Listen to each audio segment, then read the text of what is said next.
How much? $3. $3.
Yeah.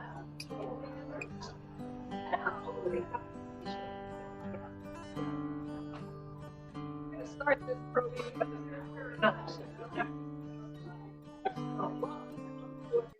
Hello. I'm really excited about this. That Don said he would do it. And I'm so excited that I actually created a hike around it. So I really want to hear it from the horse's mouth here.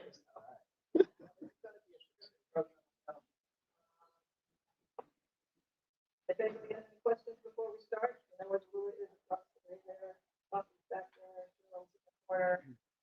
If you aren't on my email list and want to be, it's on the table right there. And I'm going to introduce Don. So, Don Swanson, a retired geologist and volcanologist, studied Kīlauea and Mount St. Helens during his 6-year career. He was in charge of 2 volcano observatories of Buffalo and has published many research articles. Growing up near Mount Rainier and Mount St. Helens, he was almost taken to volcanology. His passion for poetry as well as science led him to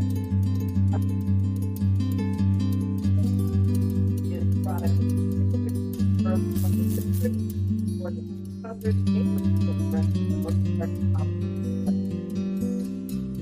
Welcome, Don.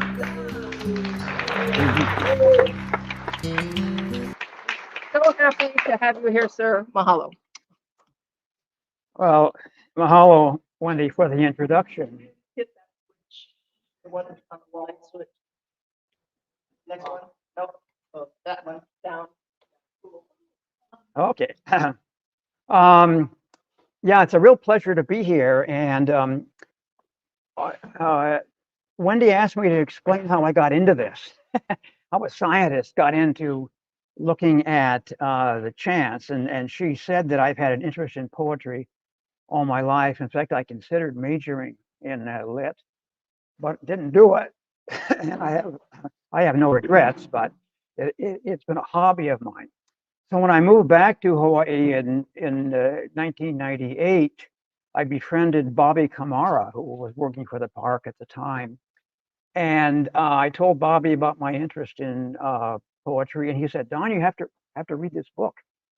And he gave me Emerson's translations of the Pele-Hiʻiaka myth, as he called it. And in the meantime, I was working on trying to decipher the past history of the summit region of Kīlauea scientifically, when it had formed, when the caldera had formed, and so forth. But one evening, I was sitting at home reading this book that Bobby had recommended to me. And suddenly, literally, I got chicken skin. Because I was reading, I thought at the time at least, about the events that I was trying to figure out geologically about how the summit had formed. And my wife looked at me, apparently I started or something. But anyway, so that's how I got into it, an interest in both geology and in poetry. It took me some time to go public with this because these chants I consider to be sacred, and I didn't want to be stepping on toes. But I finally talked to Pua Kanahele, one of the leading Pele practitioners, and she said, "No, Don, I go ahead with your idea." So here goes.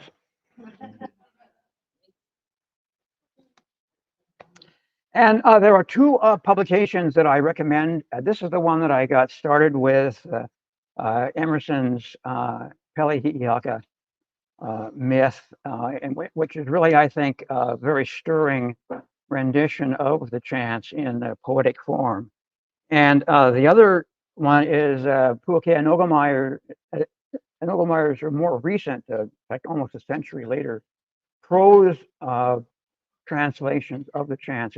It's much more expanded, contains more information than Emerson's does. But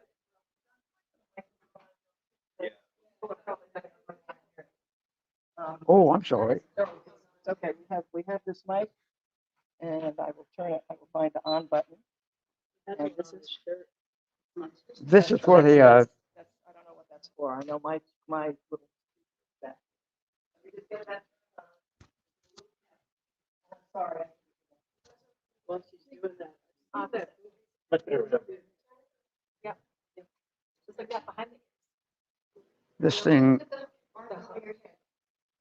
Because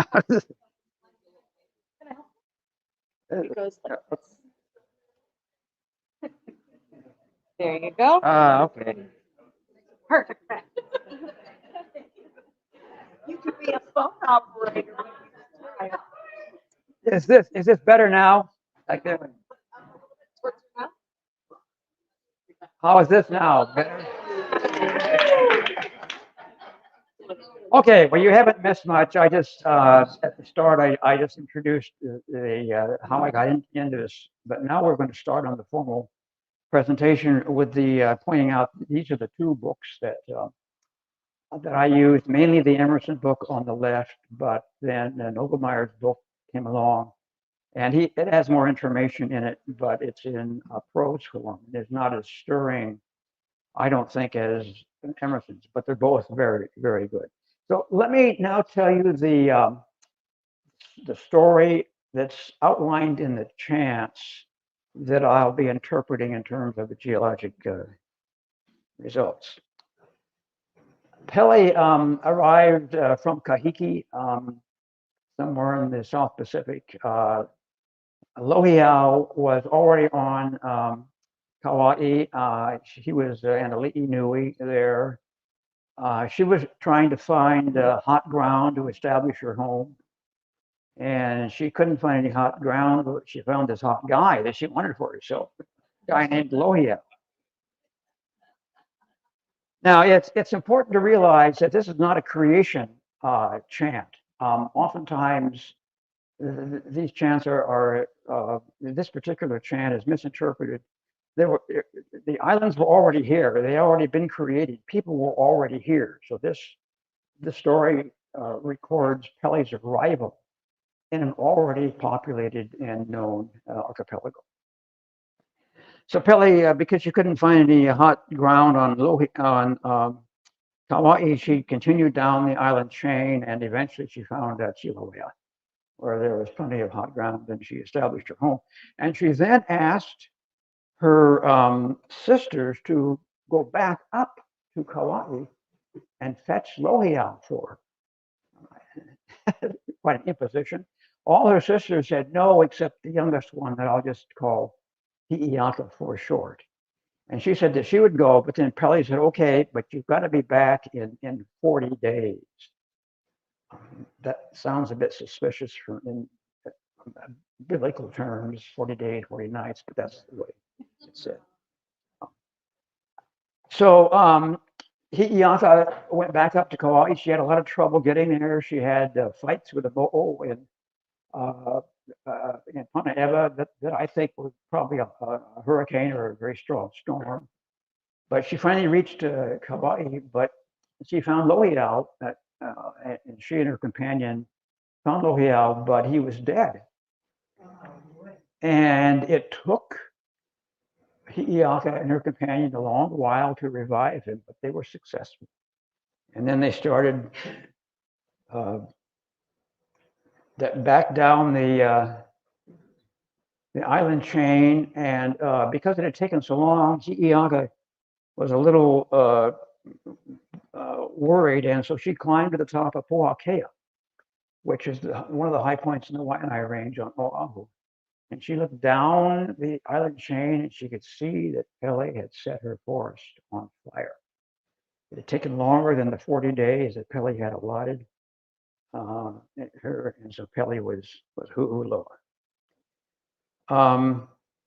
Hi'iaka then got back in the canoe with Lohiau and continued down to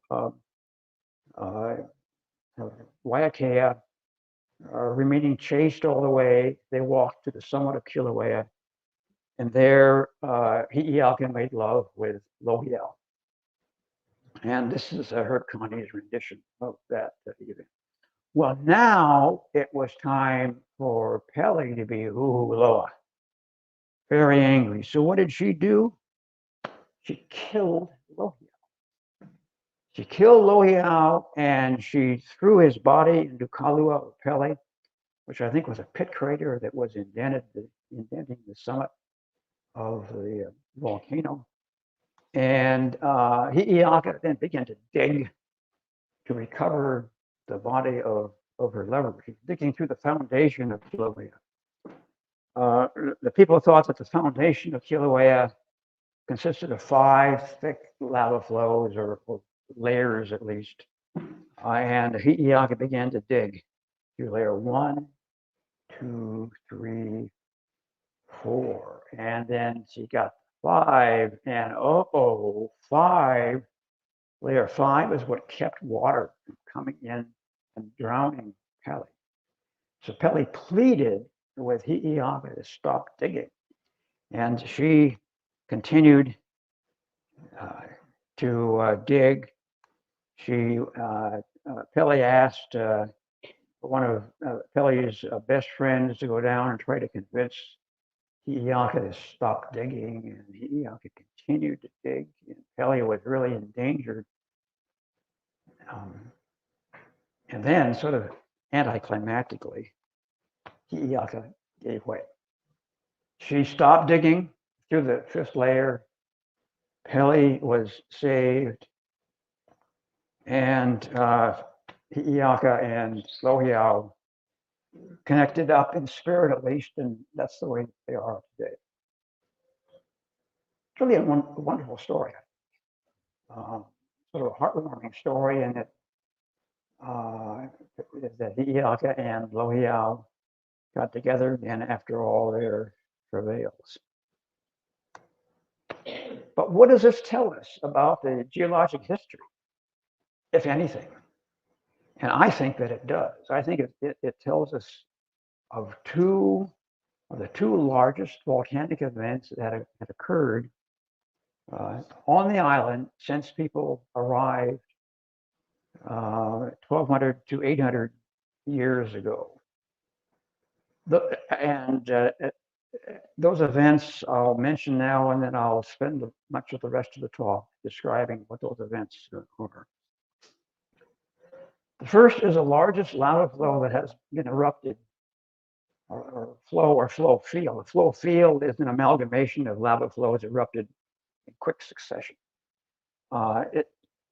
The largest lava flow, I think, is what Pele used to destroy the Hi'iaka's forest in Puna. And then the formation of Kīlauea's summit caldera, I think, is recorded by Hi'iaka's digging to recover the body of Lohiau.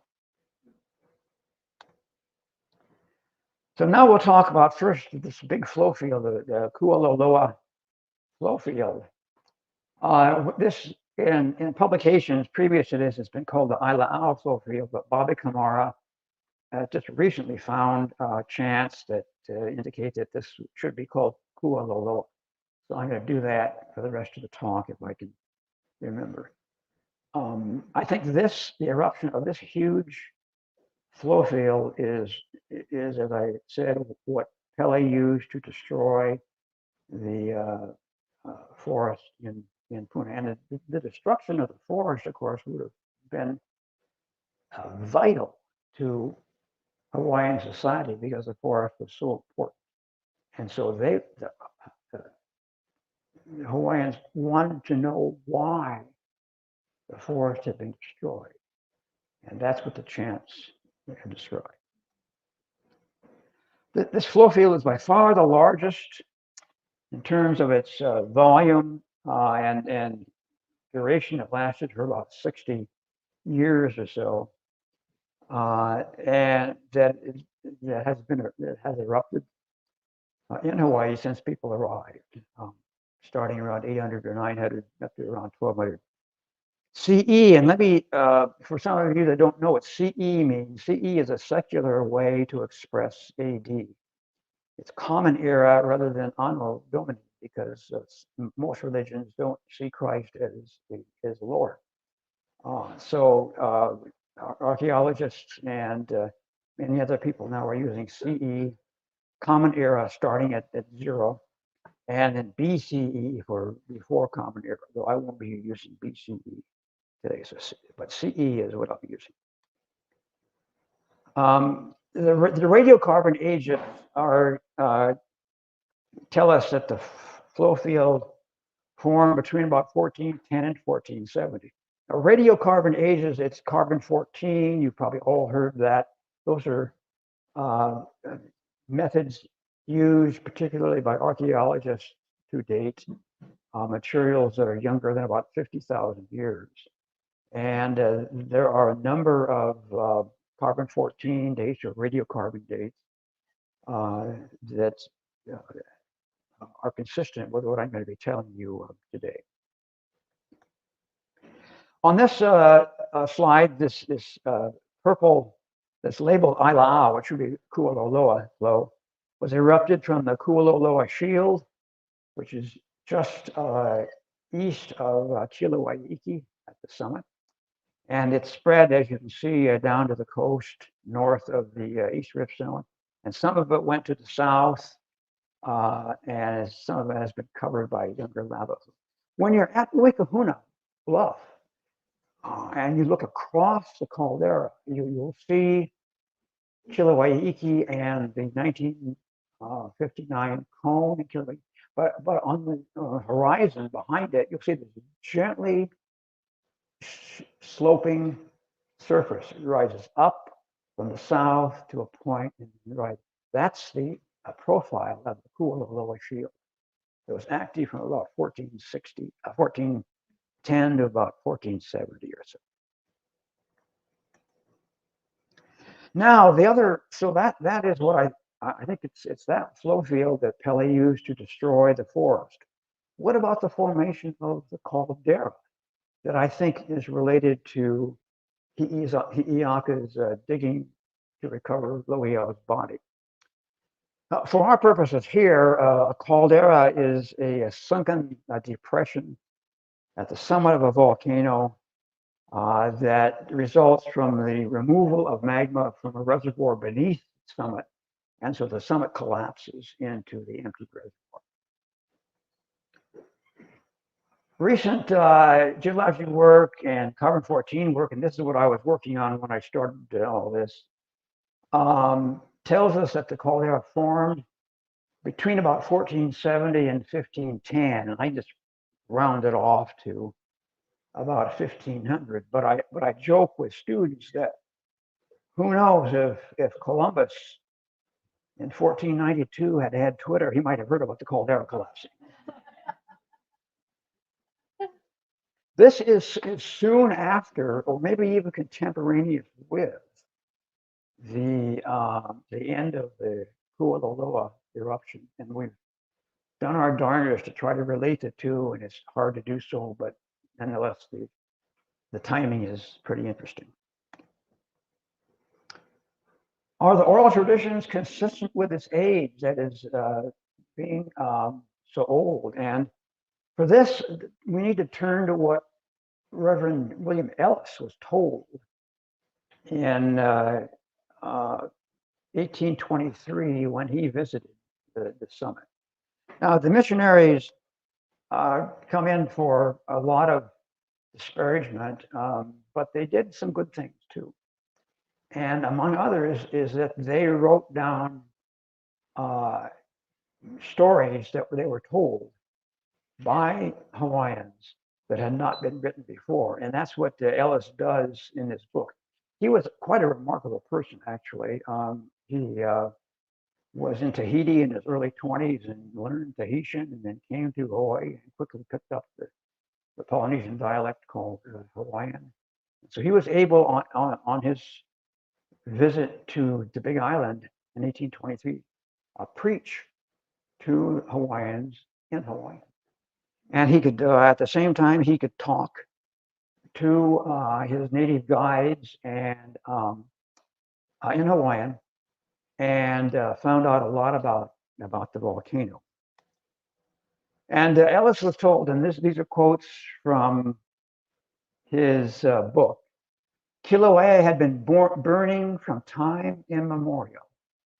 And in earlier ages, it used to boil up, overflow its banks, and inundate the adjacent country. Now, I think my interpretation is that that means the caldera had not yet formed at the summit. There was no depression to trap lava at the summit. So eruptions sent lava in all directions. And in fact, we know geologically that this happened before about 1400 or so.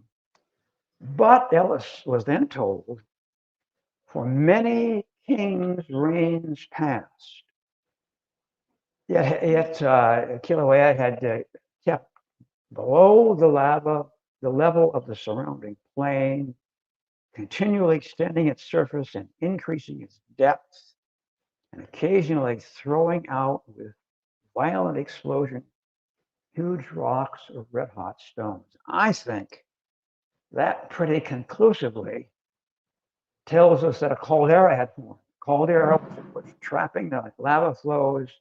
It was dropping down from time to time. It was having explosive eruptions, throwing out large rocks. and any lava that was erupted couldn't escape the caldera. And this was plainly an explosive period as well, with relatively few lava flows erupted. And the deposits of these explosive eruptions surround the caldera. Ellis was also told then that these eruptions were always accompanied by dreadful earthquakes, loud claps of thunder with vivid and quick succeeding lightning. No great explosion, they added, had taken place since the days of Kīlauea. Kīlauea is the days were in 1790. He was the fighting for supremacy of the island with Kamehameha. Geologic evidence for the caldera formation at about 1500 is consistent with these oral traditions that were told to Ellis. The caldera formed soon after the Kualoa eruption ended, or even contemporaneous with its ending.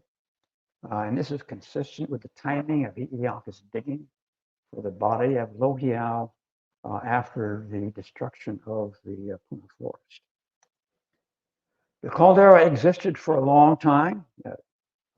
Many kings' reigns passed, as Ellis was told, before 1823. Now, when you, there were many explosions thereafter. When you visit Ui Kahuna, look at your feet. What you're standing on is not a lava flow. You're standing on loose, fragmental material from explosions that came out of the caldera long after lava flows had erupted from the caldera. So that's evidence for these explosions. Now, there's another oral tradition that's not a part of the Emerson and Nogelmeyer chants, but I think it's sort of a side, but nonetheless it relates. It shows a relationship between Pele's the stories about Pele and the geology. We all know that Pele and Kamapua had an off-again, on-again affair. This particular quarrel ends with, I think, the largest eruption of Kīlauea during Pele's time until 1790. And these are words from Ellis's book. Kamapua visited Kīlauea and made proposals to become the suitor of Pele. Another Victorian language there. She rejected his proposals with contempt, calling him a hog, the son of a hog. On her ascending from the crater to drive him away, a fierce combat ensued. Pele was forced to her volcano and threatened with destruction from the waters of the sea, which Kamapua poured into the crater till it was almost full and the fires were nearly extinct. But Pele and her companions drank up the waters, gathered strength, rose from the crater, threw rocks at Kamapua, driving him into the ocean with thunder, lightning, and showers of large stones.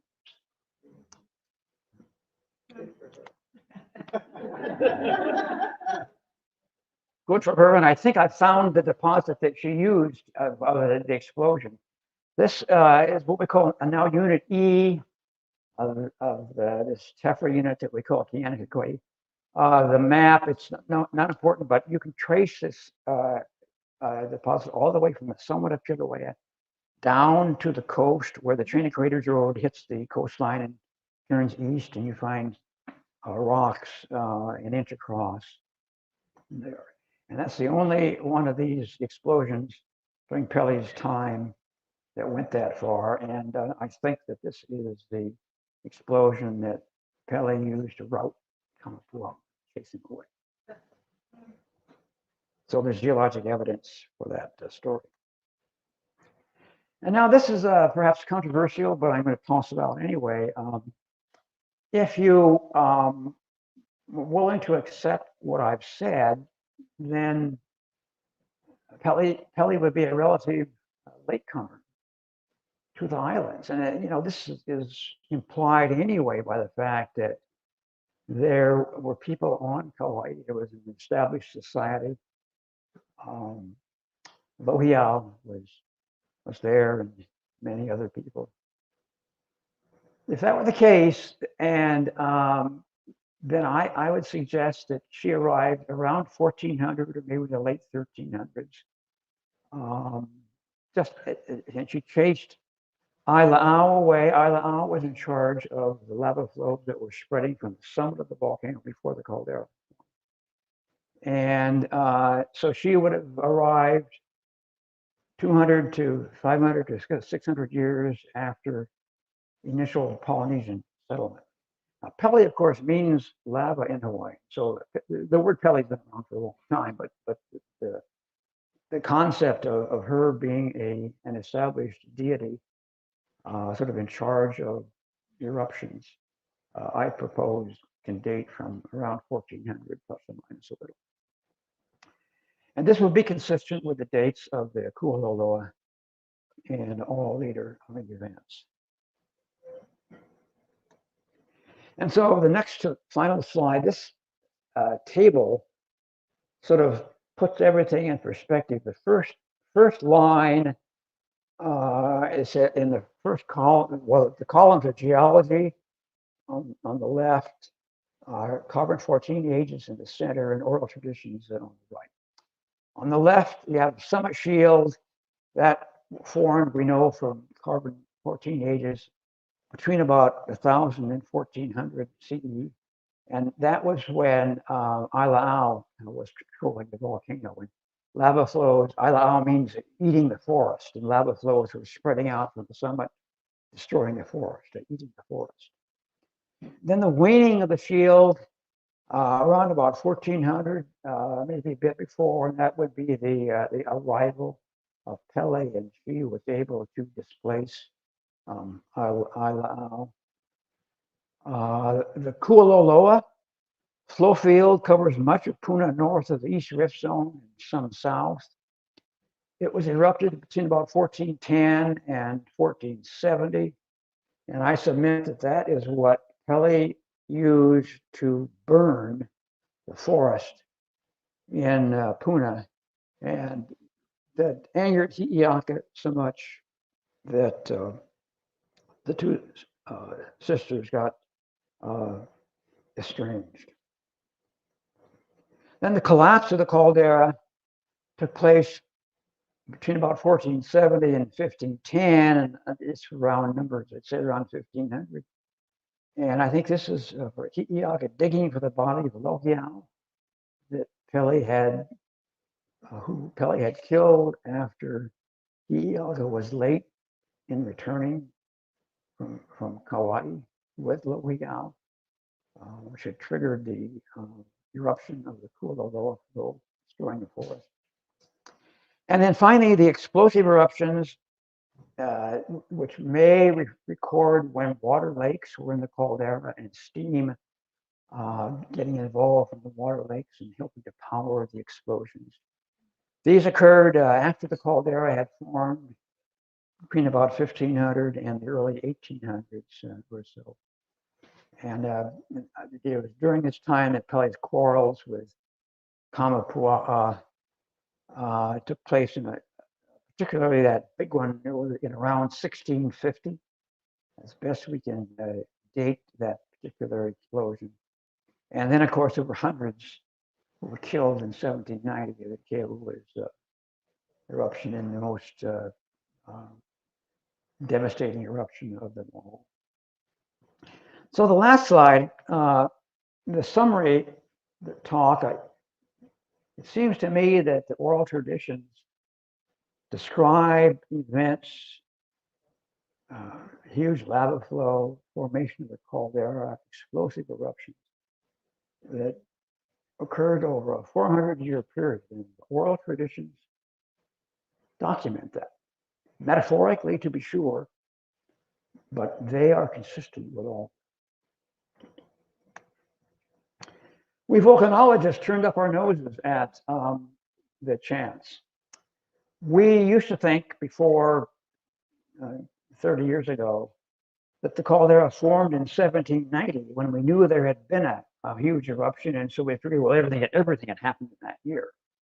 But if we had had the temerity to have looked into the chants, we would have realized that that was just the culmination of a much more involved and informing period of time.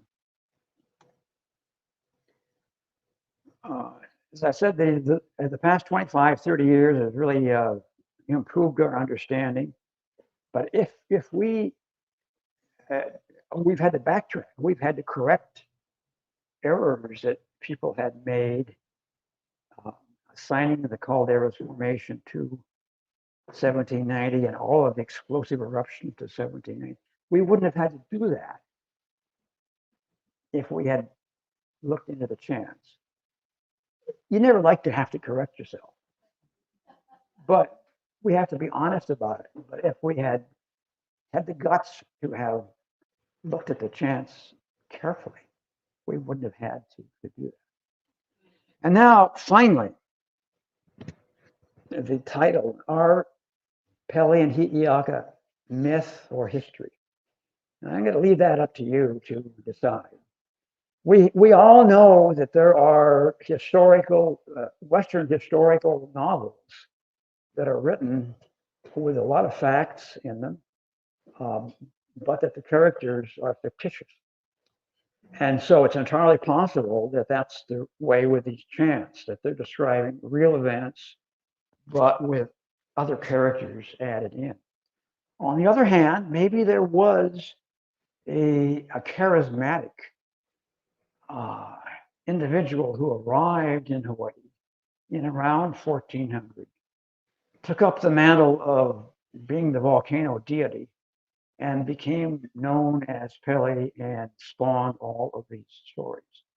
So myth or history, I don't know.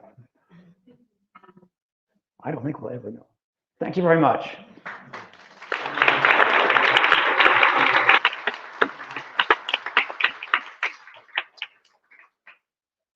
And I would be happy to try to answer any questions that you might have. Yeah, question.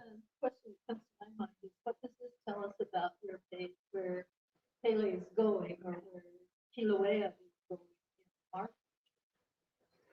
I don't think it tells us anything. I think other than that it's the past was changeable and that the future could probably be equally changeable.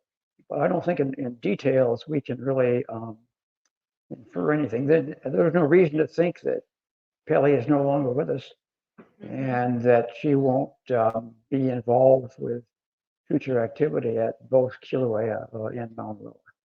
But as I often tell people, there are no facts about the future, so we really can't tell. Can you repeat the question? Can you repeat the question for everybody? Oh, I will. Yeah. The question was, what can we say about the future from what we know about the past, from geologically and with Pele? Sorry, you got a question here? How does the summit of Mauna Loa fit into any of this, or does it? How does the summit of Mauna Loa fit into this, or does it? You know, I haven't found any evidence that it is involved in the Pele-Hiʻiaka chants at all. In fact, you don't find much information, at least I haven't, and I don't know other people who have, in the Hawaiian chants about the high summit area of Mauna Loa and Kūlauea. It's a bit puzzling to me, but on the other hand, it's hard to get there, even for Hawaiians, and that might be the reason. So, Thank you. question? Yeah. So during the eruption down in Leilani, early on, while it was still going on, I heard people discussing and so coming back to our present, how, through whoever was in the decision-making process on, you know, changing fish rate to, how it connects to, you know, the legend that continues to grow. The question is, how, if Aileʻau is displaced by Pele around 1400, did he reappear during the 2018 eruption? That is a very good question. And I've talked to a lot of people who are as puzzled as I am over that, but there are people living in Lower Puna who have always maintained that Aileʻau is still there, and that he became evident in 2018. So I don't know how this will ever play out, if there are any chants that might connect the past Aileʻau with the present Aileʻau. I really don't know. So this is a big puzzle to me. But we talk, in talking to Kua and Bobby Kamara, we just don't see any evidence. They don't see any evidence for Aileʻau being at the summit of Kīlauea once Pele arrives. Yeah, it's just during the eruption, I had conversations with people, and they lived in North Puna. It was almost right away that their minds were there. Yeah, I think it's entirely possible that there are,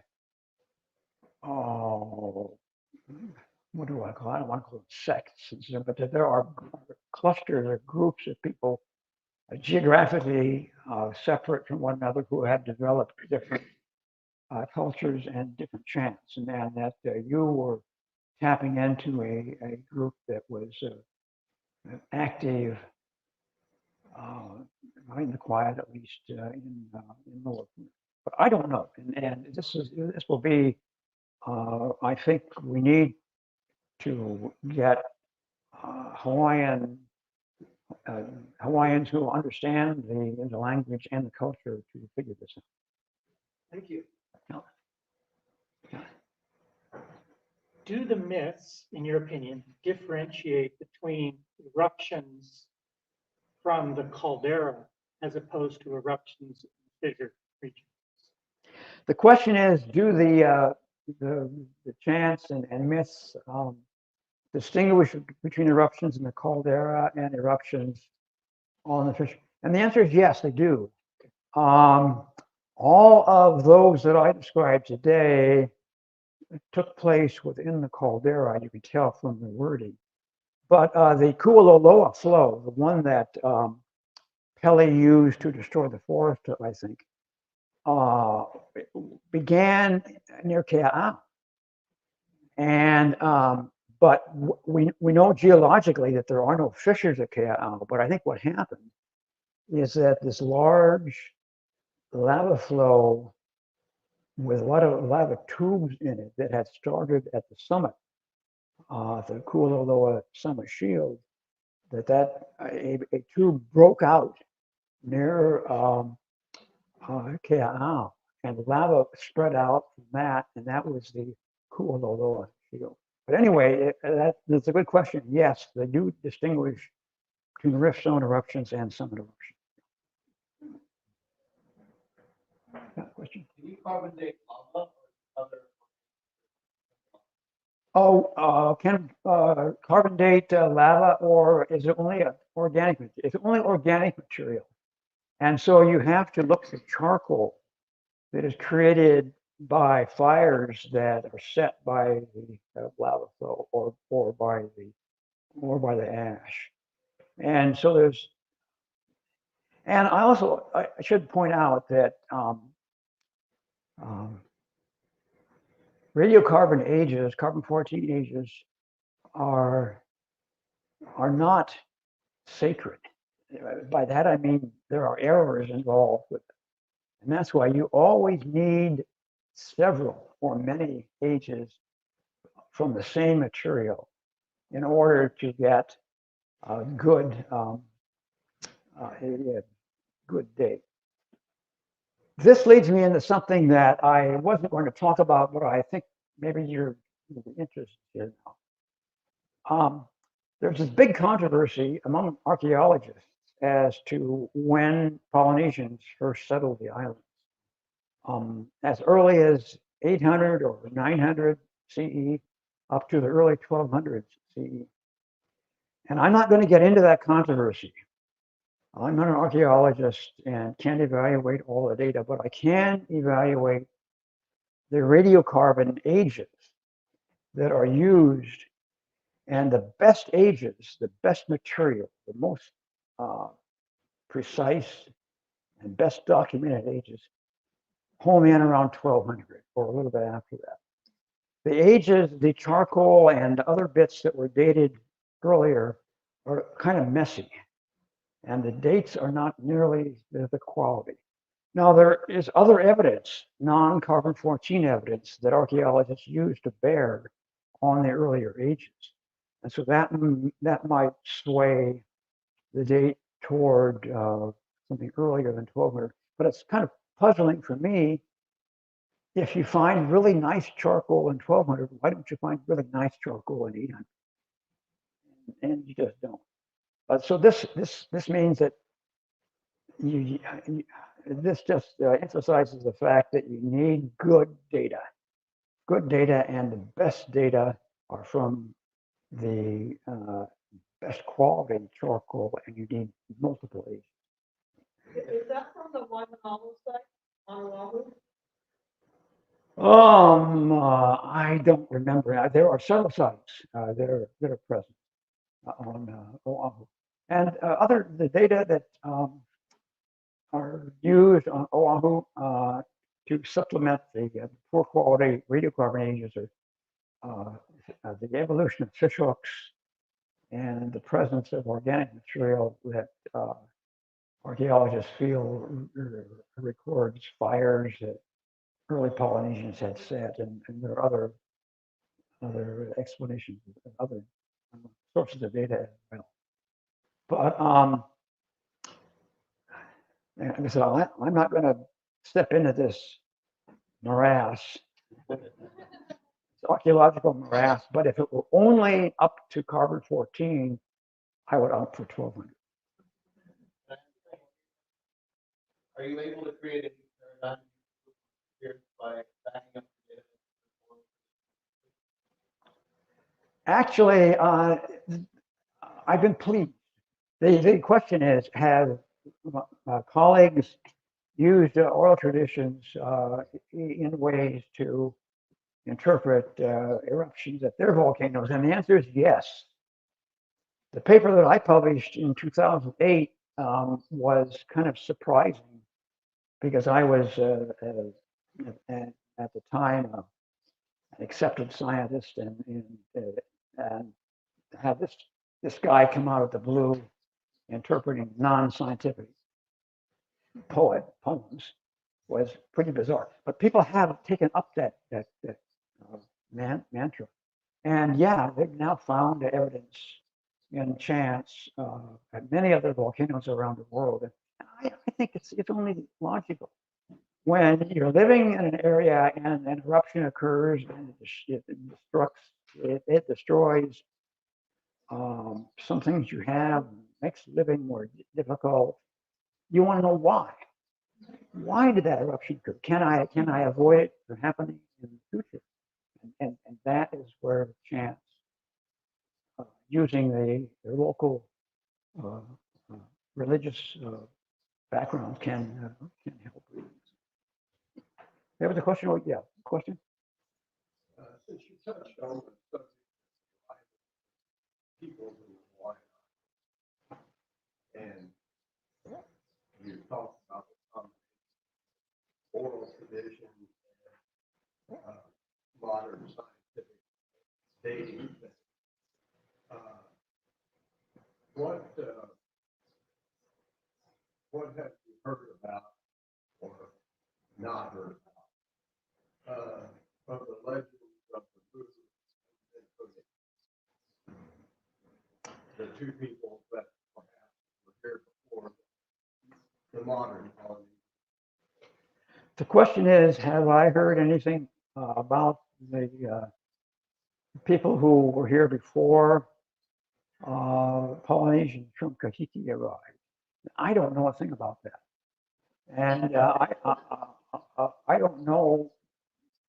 I would be interested if you know of people who are working on that subject and have found evidence for it. I will say that, and it's entirely possible that there were people there. But to me, the arrival in around 1400 is consistent with what happened throughout southern and eastern Polynesia. There was this great spread of culture at about that time because I think of the development of canoes and navigational means to travel long distances. Those would have been lacking in pre-Polynesian time. So it would be really exciting if we can figure out if somebody did arrive before Polynesians and how they got here. I really can't help them. That's where. Those explosive eruptions in 1790 when Kahuku throwing seawall set into the caldera, they sound a lot like the eruptions in 2018. Those explosive events. Can you explain how the processes work? About the same kind of thing, was 1791 bigger than 2018? The question is, is there any similarity between the 2018 explosion and what happened in 1790? And the answer is only superficial.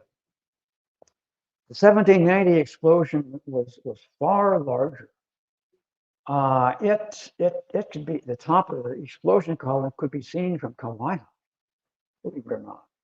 And its deposits spread all the way as far east as Kaimu and beyond. Whereas in 2018, the explosions never got more than a few kilometers above ground level. So the explosions were much larger in 1790 than in 2018. Big question is why, and that I can't answer. We're working on that now. It looks as if there was probably a lot of groundwater involved in 1790, whereas in 2018 there wasn't much groundwater. And the involvement of groundwater heating to steam, powering steam explosions could have helped to explain the large size of the 1790 event. But we don't really know. And there are people working on these very topics now, but the answers aren't clear. Yeah. Okay, sorry. Yeah. So you mentioned earlier that you had yourself because you guys read the chants and they were found out not to be like prayer God, actual stories, right? That's right. So there's evidence around the world that written language is not the way to communicate. You know, we have textbooks, we have song and dance, things like that. So not just in the geology aspect, but everything with the entire Hawaiian tradition and culture. Should we look more into the chances if they are actual prayer or telling the story of what it used to be? And I used to have a history teacher when I did my college class. He always used to say that history never repeats itself, but it does rhyme. Exactly, but certain things happen periodically throughout the year. So should we, your professional opinion with geology, especially, look into that more as a roadmap to say, hey, this happened this time, and it should happen pretty soon. So we get ready for it. So better prepare for what do you think? The question is, do I think the chants can be used much more broadly than to explain past geologic events? And I think yes. Yeah, there's a lot in the chants and in all of the accompanying petroglyphs, as you said, and the cultural items that need to be much more closely examined than they have been probably. The problem always is, of course, in establishing sort of a ground truth for those old things, and that's where the geology and the chants work well together, because the geology provides sort of a ground truth. But my feeling is that any oral traditions and any cultural traditions are reflecting what is happening to the people at the time, and so they can tell us if we only have the smarts to figure it out about this. So right, yeah. Another follow-up on that one is, I have a lot of friends that live down in the Puna area and whatnot, and they bring down the money. So he told us that Pele sent her sister to go get the man she wanted, and she took too long, and Pele burned her. Right? Mhm. I have friends that take the on the line here, and then one friend specifically said that he noticed that there's a lot of trash people weren't taking dump. Well, the flow took out a lot of stuff, but it's not taking out the dump's still there. So, I'm not interpreting anything, but I'm just explaining what he interpreted. He felt like that was Pele and her people saying, hey, your trash belongs here, not there. And she was heard a forest just for her sister being a little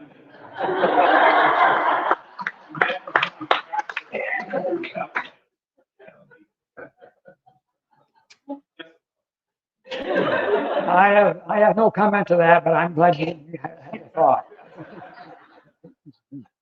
Yeah. In your research into the chants, do you see anything being talked about with Haleakala and the eruption, last eruption there? No, I've not seen anything on Haleakala, and in fact, I don't. And in fact, the fellow who, the geologist who worked most recently on Haleakala, was looking for oral traditions about that lava flow, and he really couldn't find much. Doesn't mean that they're not there, but they're not self-evident. Yeah. If you have to use carbon to carbon date, what is lava? Lava is a rock, whereas carbon is organic material. So lava is, I could give you some So it's mineral. chemistry, but it's quite different. And so lava doesn't have much carbon in it, whereas organic material is carbon. And so that's the big difference. I know they find different mineral stones. There's the greenish one that they find. Things like that, but I guess I always thought carbon was a mineral also, but it's not. Carbon can be a mineral, but it's usually not. It's usually in organic material bound up with oxygen and hydrogen. And yeah, the green material that you mentioned is probably the mineral olivine, Right.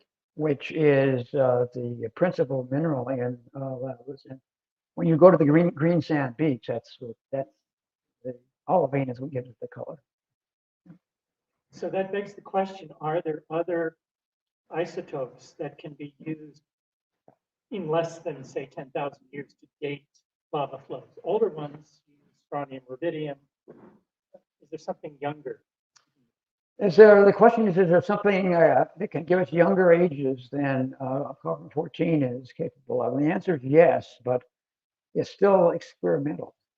But you can, people at the University of Hawaii in Manoa have tried to date lava flows erupted on Lohihi, yeah, recently, and they can date flows to within a few years, supposedly. But it's tricky. It's tricky to What isotope do they use? I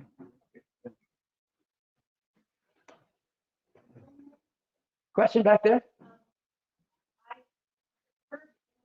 Maybe it's accurate. What did you think? Did you say that lookout that they found dead, and then later he was thrown in? Like, did he get revived or did that? Yeah, he got when Hi'iaka and her companion arrived back when he was dead, but they revived him. Any more details on the revival? No, it's mysterious. Yeah, and it was the time it took to revive Lohiau is that really made Hi'iaka's return to Pele late. Not only the fights with the mo'o and the hurricane, but also the time it took to recover Lohiau. So that was an important matter, but I don't know, and the chants don't explain just how that happened. Yeah. Are there any chants related to Hualalai that might be of interest? I think there are, but I'm not familiar with them. But I think the late Jim Kīlauea, I think had found some that related to Hualalai, but I'm not familiar with. I'm thinking it's so inhabited on that side, especially the more modern flows that occur even westward. That's right. Thank you. Yep. You mentioned the two white authors. Emerson was one. What was the name spell of the second author? Nogelmeyer, Nogel Meier, I think. First name is Puakea. And he published his book 10 years ago or so now. Oh, so he was not He was not a contemporary of Emerson, but both Nogelmeyer and Emerson translated articles written in Hawaiian language newspapers in the 19th century in Honolulu. And to me, this is very important. I think you want to go back as far in the past as you can to minimize the chances of adulteration over time. We're all familiar with the telephone game, and that can happen easily. So the farther back in time you go, the better. And that's what both Emerson and Nogelmeyer did. Are you able to chant some of the verses? No, I can't. That was anybody here? Yeah, anybody here can do that? Yeah.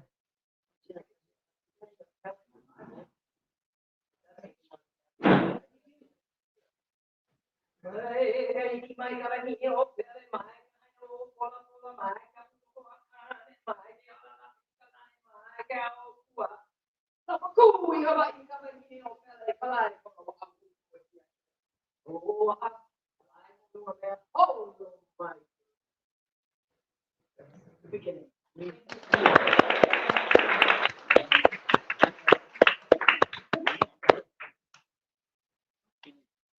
Good question. Yeah. Okay, well, thank you very much.